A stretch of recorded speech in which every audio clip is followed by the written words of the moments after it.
Assalamualaikum warahmatullahi wabarakatuh. Halo semua, berjumpa kembali dengan Ibu Ana dalam video pembelajaran kelas 4, tema 8, subtema 3. Bangga terhadap daerah tempat tinggalku. Pembelajaran 1. Tujuan pembelajaran pada hari ini adalah 1. Siswa dapat memberikan contoh peristiwa hubungan antara gaya dan gerak benda yang ada di sekitar. 2. Siswa dapat membuat laporan hasil pengamatan. 3. Siswa dapat memahami isi cerita fiksi yang sudah dibaca. Pada hari ini, kalian akan belajar bersama Siti dan Lani. Siti dan Lani bermain sepeda di taman dekat tempat tinggalnya. Mereka sangat bersyukur karena tempat tinggal mereka dekat dengan taman. Mereka bangga dengan lingkungan taman yang bersih dan asri. Siti memboncengkan Lani. Dan tiba-tiba sepeda Siti bocor. Kemudian mereka membawa sepeda ke bengkel. Siti menuntun sepeda dan Lani mendorong sepeda dari belakang. Sepeda pun dapat bergerak maju. Nah, itu adalah contoh hubungan antara gaya dan gerak benda. Bagaimana contoh hubungan gaya dan gerak benda yang ada di sekitar kalian? Nah, pada waktu Lani dan Siti di bengkel, mereka melihat tukang bakso yang sedang mendorong gerobak. Gerobak bakso dapat bergerak maju karena adanya dorongan dari tukang bakso. Jadi, mendorong dan mengayuh merupakan gaya yang dapat menyebabkan gerobak dan sepeda bergerak. Masih ingatkah kamu dengan pelajaran di subtema 1 dan subtema 2 yang membahas tentang gaya dan gerak? Nah, gaya dapat diartikan sebagai tarikan atau dorongan, dan gaya tersebut dapat mempengaruhi benda. Apa saja itu dan apa saja contohnya? Coba kita simak ya. Yang pertama, gaya mempengaruhi benda diam menjadi bergerak. Contohnya adalah pada waktu kalian membuka atau menutup pintu. Jadi ini pintu awalnya diam, setelah itu kalian berikan dorongan, maka pintu kalian berikan tarikan, maka pintu ini dapat bergerak, yaitu membuka. Yang kedua, gaya mempengaruhi benda bergerak menjadi diam. Contohnya adalah pada waktu bis melaju kemudian berhenti. Ini bis melaju dengan kencang, kemudian kalian menghentikan bis.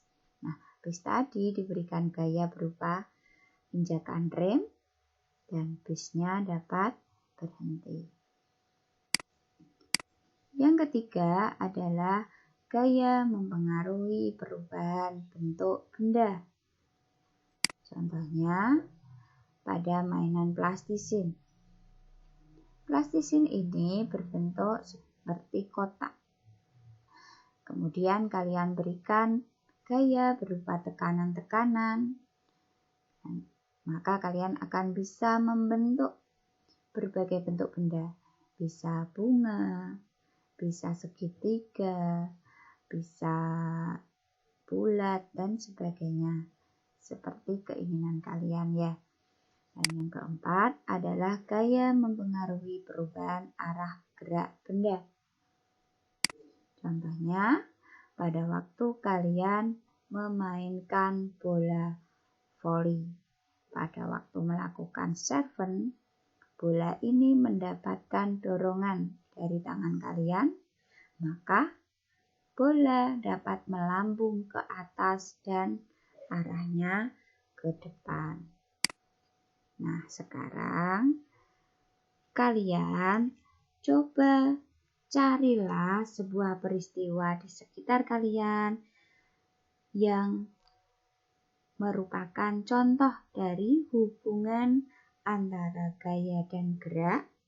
Kemudian kalian amati dan buatlah laporan hasil pengamatan. Bagaimana cara membuat laporan hasil pengamatan? Nah, di sini ada langkah-langkahnya. Yang pertama, melakukan pengamatan suatu objek. Jadi nanti kalian menentukan satu objek yang akan diamati.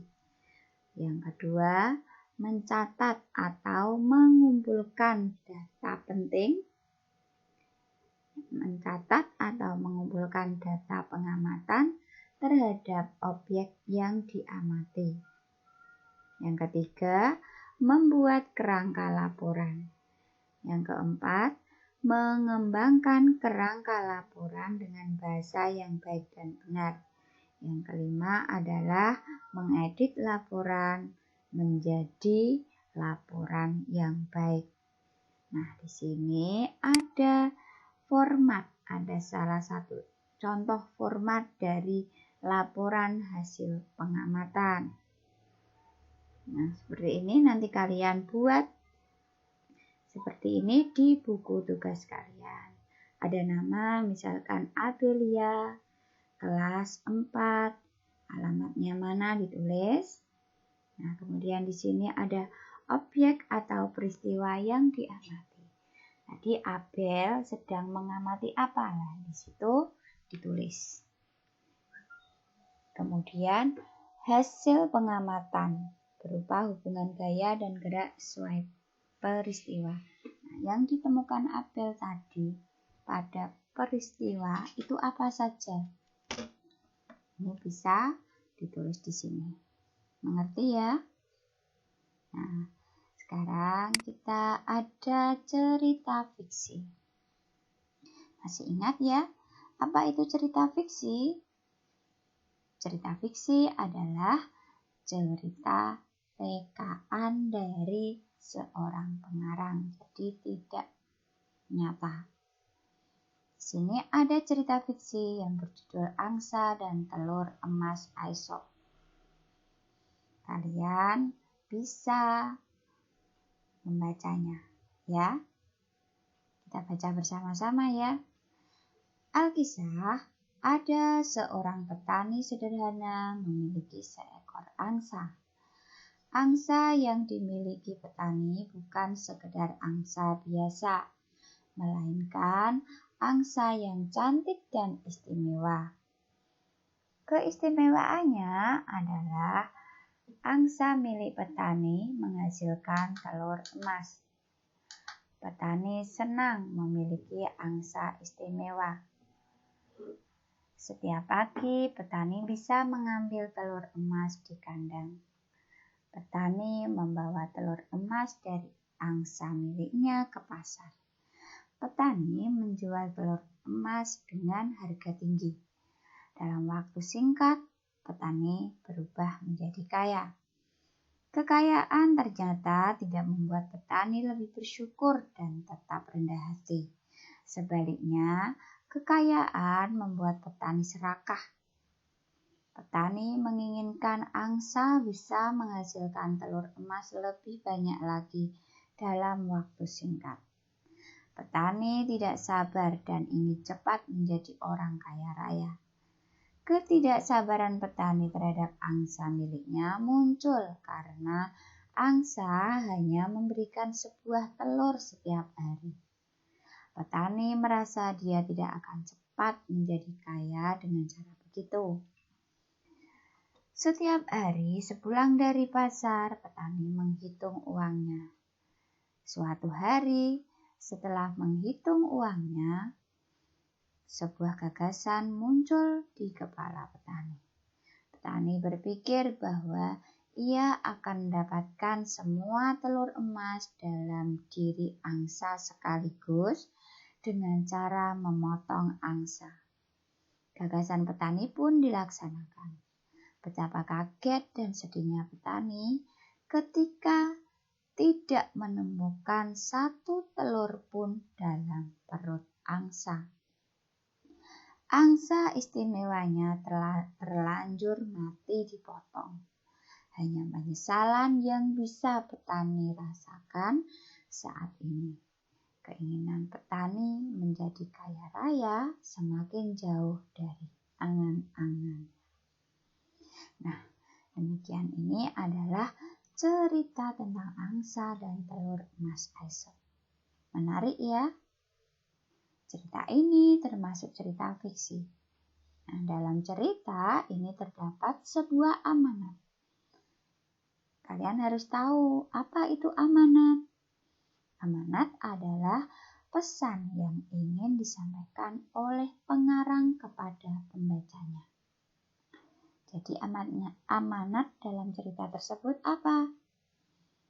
Amanatnya adalah bahwa kita tidak boleh serakah dan kita harus bersyukur dengan apa yang kita punya saat ini.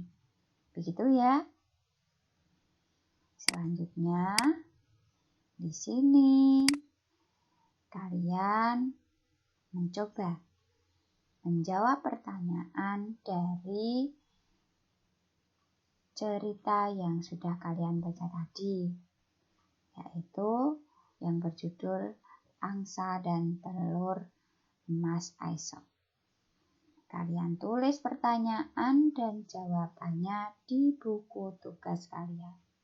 Yang pertama, apa inti dari teks cerita tersebut? 2. Siapakah tokoh utama dalam cerita tersebut? 3. Bagaimanakah sikap yang dimiliki tokoh utama? 4.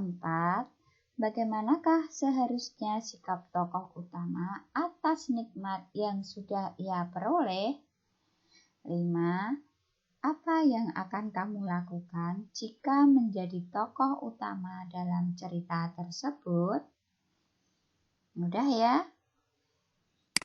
Nah, sekarang ada tugas lagi untuk kalian, yaitu kalian dapat bekerja sama dengan Bapak dan Bundanya di rumah.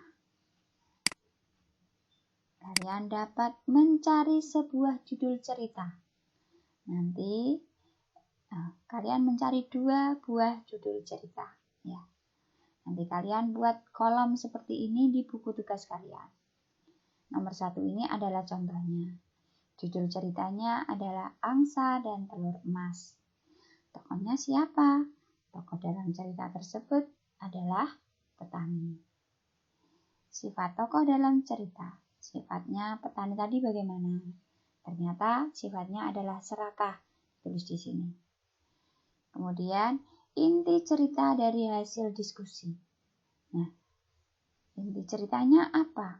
Diskusi kalian dengan bundanya bisa ditulis di situ. Yaitu cerita tersebut menceritakan tentang seorang petani yang memiliki angsa istimewa. Angsa bertelur emas. Petani ingin angsanya banyak bertelur supaya ia cepat kaya. Jadi ini adalah inti dari cerita tersebut. Ngerti ya? Nah, sekarang sampai di sini dulu pembelajaran hari ini. Kalian tetap jaga kesehatan, jaga kebersihan, jangan lupa berdoa, terus belajar yang rajin dan tetap semangat. Bu Ana akhiri. Assalamualaikum warahmatullahi wabarakatuh.